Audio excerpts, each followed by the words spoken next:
Аграрный путь профессора Мурада Ужахова – это история осознанного выбора и верности призванию. Все началось не в университетских аудиториях, а гораздо раньше, на школьном дворе, в самой гуще ингушской природы. Именно тогда, окончив 11 классов, юноша задумался о будущем и твердо решил связать свою жизнь с агропромышленным комплексом. Это был не случайный шаг, а решение, продиктованное любовью к родной земле и пониманием ее потенциала. В семье старший брат работал в сельском хозяйстве. Были другие братья, и врачи, и строители. И я как-то глядя на него, можно сказать, так, я и сам выбрал, и с другой стороны, глядя на него, я поступил в сельхозинститут, тогда Владикавказ, Северная, если тогда назывался Орджоникидзе.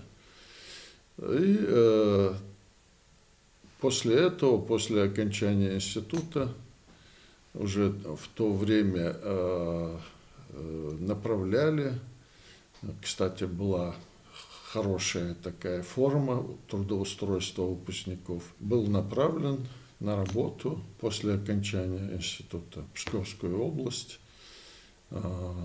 И там и началась моя трудовая деятельность, первая.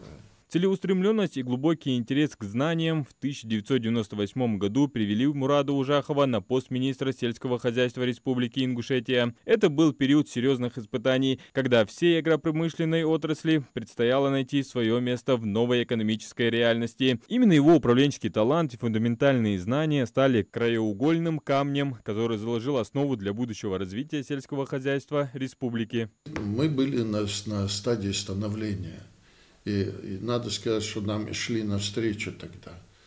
И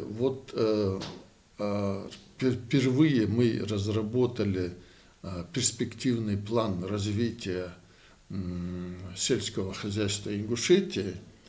И этот перспективный план развития сельского хозяйства заслушали на Совете Федерации. То есть это был очень продвинутый уровень, то есть там целые регионы на Совете Федерации не заслушивали, а нам удалось, чтобы нас заслушали просто наша отрасль.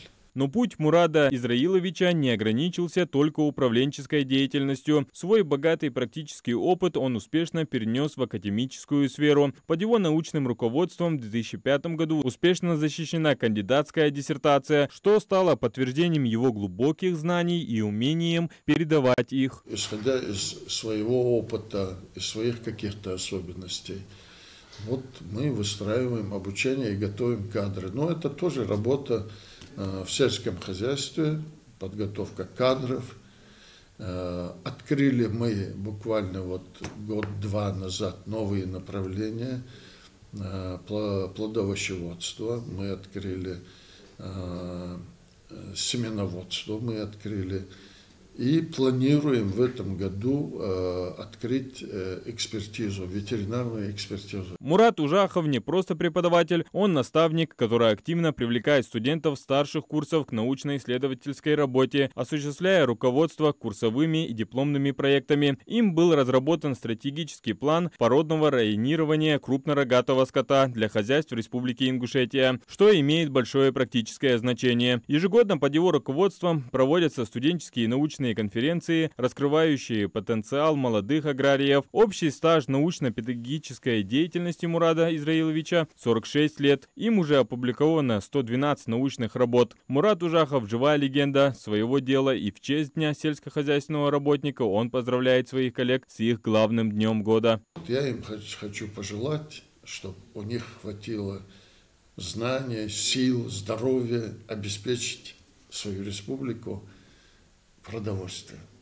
И всего им самого хорошего. Таким образом, от школьного двора до министерского кабинета и профессорской кафедры Мурад Ужахов прошел огромный путь, став символом преданности аграрной науке и родной земле. Его жизнь – это не просто история успеха, а настоящий пример того, как любовь к своему делу, подкрепленная титаническим трудом и целеустремленностью, приносит реальные плоды. Сегодня он не только подводит итоги 46-летней деятельности, но и с уверенностью смотрит в будущее. Ведь его самое главное богатство – это ученики, которые продолжают его дело. Адам Гулоев, Султан Магушков, Магаз 24.